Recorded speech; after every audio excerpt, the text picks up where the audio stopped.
Olá, boa noite, como vocês estão? Quero pedir desculpas pela ausência do áudio de ontem, porque eu não estava bem, estava muito cansada e precisando descansar, e foi isso que eu fiz, tá bom? Então, vem aqui as minhas desculpas. E eu sou Olivia Antônio, estou lendo o livro A Biologia da Crença, de Bruce Lipton.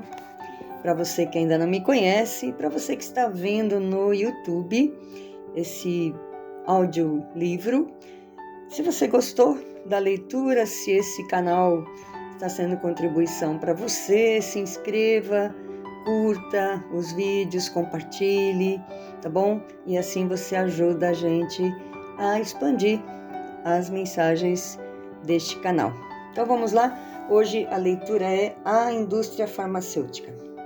Acredito que a principal razão para pesquisas sobre a energia serem tão ignoradas é monetária.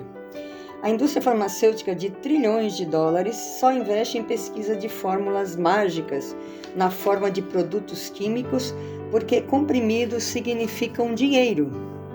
Se a energia de cura pudesse ser vendida em drajas, as indústrias se interessariam rapidamente. O que elas fazem é justamente o contrário. Pesquisam e identificam irregularidades na fisiologia e no comportamento baseadas em normas hipotéticas e informam o público sobre o perigo que elas representam. Claro, a descrição simplificada dos sintomas utilizada pelas indústrias de medicamentos para a divulgação ao público acaba convencendo as pessoas de que elas sofrem de uma doença específica. Você tem estado muito preocupado? A preocupação é um sintoma primário de uma doença, entre aspas, chamada distúrbio de ansiedade. Deixe de se preocupar. Peça ao seu médico para lhe receitar dependência, né? A nova pílula mágica, fecha aspas. Além disso, a mídia evita o assunto e a divulgação do número de mortes por ingestão de medicamentos receitados, chamando a atenção para os perigos das drogas ilícitas. Advertem a população que usar drogas para fugir dos problemas da vida não resolve. Engraçado, eu penso que a mesma frase se aplica quando se trata de um uso excessivo de medicamentos, entre aspas, legais. Eles são perigosos? Pergunte a quem morreu no ano passado. Usar medicamentos sob prescrição médica para silenciar os sintomas do corpo é a mesma coisa que evitar ter envolvimento pessoal com o problema. É como tirar férias da responsabilidade de curar do próprio corpo. Nossa dependência de drogas lícitas me lembra uma experiência que tive quando trabalhava em uma loja de revenda de carros, quando era estudante. Às 16h30 de uma sexta-feira, uma mulher entrou na loja muito irritada. Abre aspas, a luz indicadora de problemas elétricos estava acesa, mas o carro já tinha sido consertado diversas vezes pelo mesmo motivo. Mas quem quer resolver um problema desses no final do expediente em uma sexta-feira? Ninguém se manifestou até que um dos mecânicos disse, deixe que eu conserto, entre aspas. Levou o carro para a parte de trás da loja, onde ficava o galpão de mecânica, abriu o painel, tirou a lâmpada do sinalizador e a jogou fora. Abriu então uma lata de refrigerante e acendeu um cigarro. Depois de algum tempo, trouxe o carro de volta e disse que havia resolvido o problema. A mulher girou a chave na ignição e, ao ver que a luz indicadora não acendia mais, foi embora contente. O problema continuava, mas o sintoma havia desaparecido. A mesma coisa acontece quando tomamos um medicamento. Reduzimos os sintomas, mas dificilmente eliminamos a causa do problema. Entre aspas, mas espere, você irá dizer, os tempos mudaram. Hoje temos mais consciência dos perigos das drogas e estamos mais abertos a terapias alternativas. E como mais da metade da população norte-americana se consulta com profissionais de medicina complementar, os médicos tradicionais não podem mais se esconder atrás de suas teorias ou simplesmente esperar que a medicina naturalista saia da moda. As empresas de plano de saúde já incorporaram algumas práticas de cura antes consideradas charlatanismo e alguns hospitais oferecem tratamentos alternativos. No entanto, mesmo nos dias de hoje, as instituições de medicina tradicional não aceitam totalmente a medicina complementar. Os hospitais que abrem exceção fazem isso somente por pressão do público e para acalmar os ativistas e os consumidores que gastam centenas de dólares com essas práticas ainda consideradas não ortodoxas. Não há investimento real no estudo da medicina energética. O problema é que, sem fundos para pesquisas, ela ainda pode continuar a ser classificada como não científica, entre aspas, durante muito tempo. Vibrações positivas, negativas e a linguagem da energia. Embora a medicina convencional ainda não tenha se dado conta do papel da energia em termos de informação, entre aspas, sobre os sistemas biológicos, já começa a investir em tecnologia de varredura ou mapeamento não invasivos capazes de identificá-la. Cientistas da área quântica desenvolveram equipamentos que leem e analisam as frequências emitidas por determinados elementos químicos, permitindo identificar a composição de materiais e objetos e adaptar esses aparelhos para que pudessem ler o espectro de energia emitido pelos tecidos e órgãos do corpo. Como os campos de energia viajam com facilidade pelo organismo, as novas tecnologias como CATs, MRIs e tomografias de emissão de pósitrons, PET, podem detectar doenças de maneira não invasiva. Os médicos podem diagnosticar problemas internos analisando as imagens dos tecidos mapeados. Mamograma. Observe que a ilustração acima não é apenas a foto de uma mama, e sim uma imagem eletrônica que mostra a energia irradiada pelas células e tecidos do corpo. As diferenças no espectro de energia permitem aos radiologistas identificar tecidos não saudáveis. Veja o ponto preto no centro. A imagem mapeada na ilustração anterior revela a presença de câncer de mama. O tecido lesado emite um tipo específico de assinatura energética, diferente das células saudáveis ao seu redor. Essas identidades de energia que passam pelo nosso corpo viajam pelo espaço na forma de ondas invisíveis semelhantes a ondas em um lago. Se jogamos uma pedrinha dentro dele, sua energia, entre aspas, abre parênteses, gerada pela força da gravidade contra a massa da superfície, fecha parênteses, é transmitida para a água. As ondas geradas pela pedra são, na verdade, ondas de energia passando pela água. Se jogarmos várias pedras ao mesmo tempo, as ondas de energia geradas podem interferir umas com as outras, formando diversos pontos de convergência.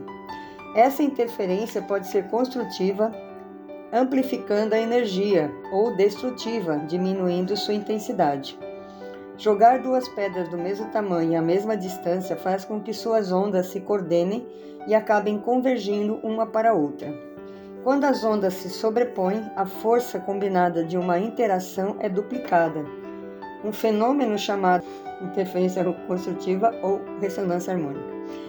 Mas quando as pedras são jogadas de maneira não simultânea, suas ondas de energia não se sincronizam, pois enquanto uma está subindo, a outra está descendo. Então, ao se encontrarem, acabam anulando uma a outra.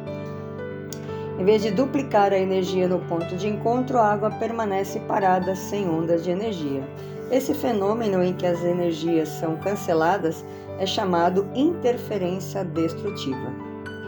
O comportamento das ondas de energia é importante para a biomedicina porque as frequências vibracionais podem alterar as propriedades químicas e físicas de um átomo, e da mesma maneira que a histamina ou o estrogênio. Como os átomos estão em constante movimento, o que pode ser medido por sua vibração, acabam gerando ondas similares às das pedrinhas jogadas na água. Cada átomo é único, porque a distribuição de suas cargas positiva e negativa, aliadas à velocidade de giro, criam uma vibração específica e um padrão de frequência personalizados. Oshman 2000. Os cientistas desenvolveram uma nova maneira de interromper o movimento dos átomos, estudando suas ondas de energia. Primeiro, identificam sua frequência e utilizam um laser para emitir outro igual. Embora o átomo e a frequência fotoelétrica emitam o mesmo padrão de ondas, as do laser são programadas para estar fora de sincronia em relação às do átomo. Quando a onda de luz interage com a onda do átomo, a interferência destrutiva cancela sua vibração e faz com que ele pare de girar. Já quando a intenção é acelerar os átomos ao invés de pará-los, a vibração é uma maneira de criar ressonância harmônica, cuja vibração pode ser eletromagnética ou acústica. Quando uma cantora habilidosa como Ella Fitzgerald, por exemplo, emite uma nota harmonicamente ressonante com os átomos de uma taça de cristal, elas absorvem as ondas sonoras.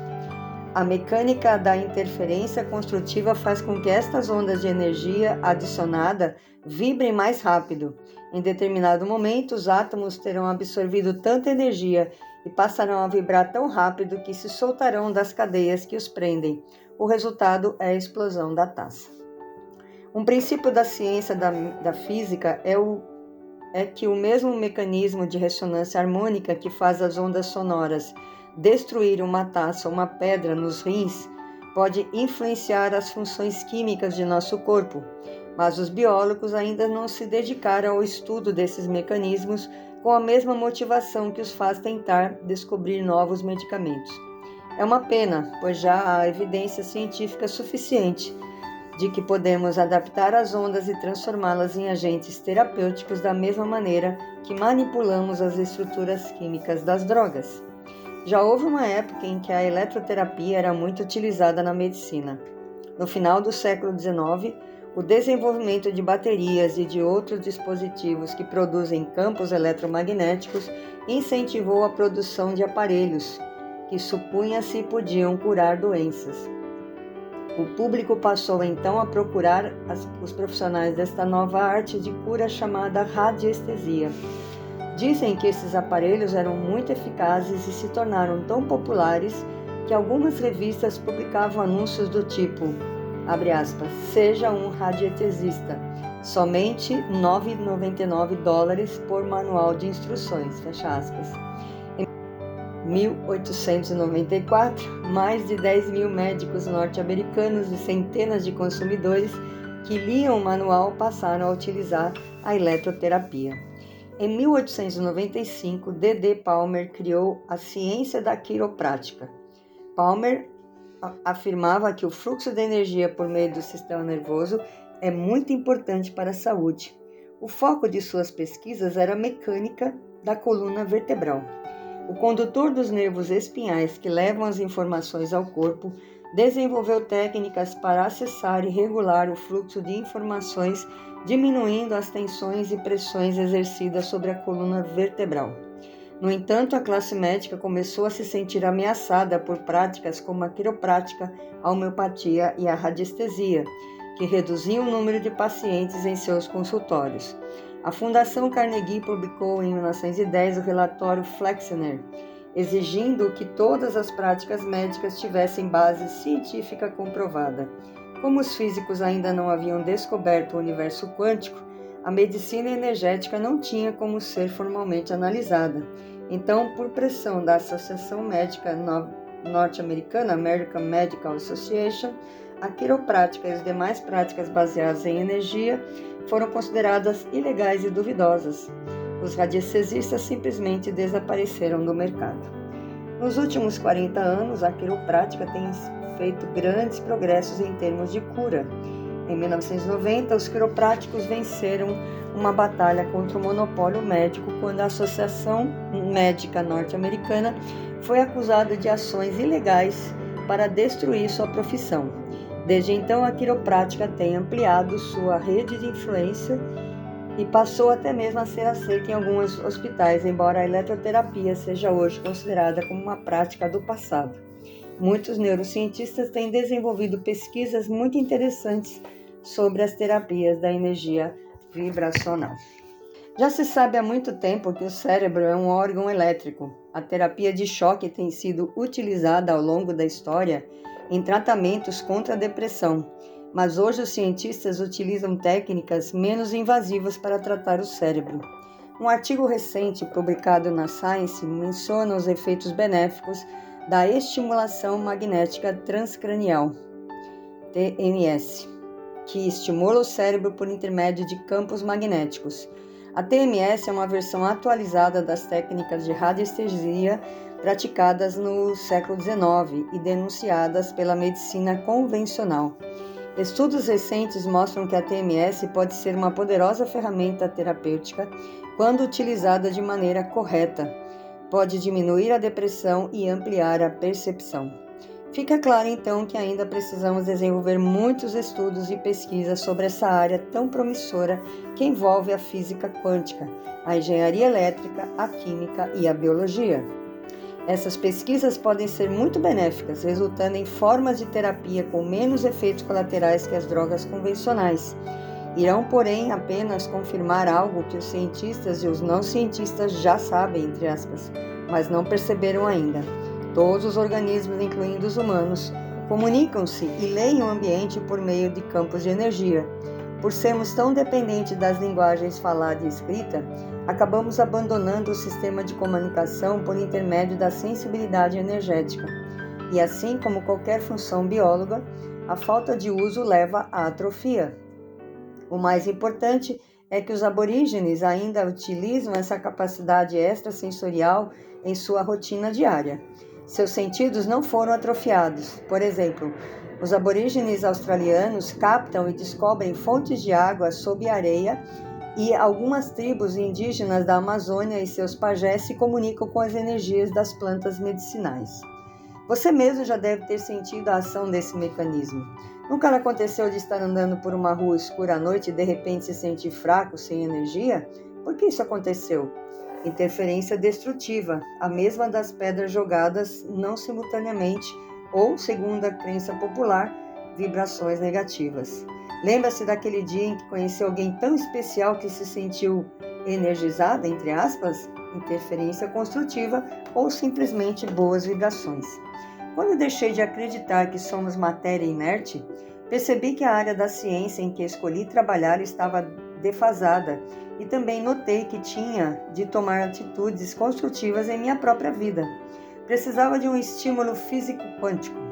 Em vez de criar energias harmônicas em minha vida, eu simplesmente me deixava levar por ela, desperdiçando toda a minha energia. Isto é mais ou menos como ligar um aquecedor em um dia frio, mas deixar as portas e janelas abertas. Comecei a fechar uma por uma, analisando cada área de minha vida em que minha energia não estava sendo bem utilizada.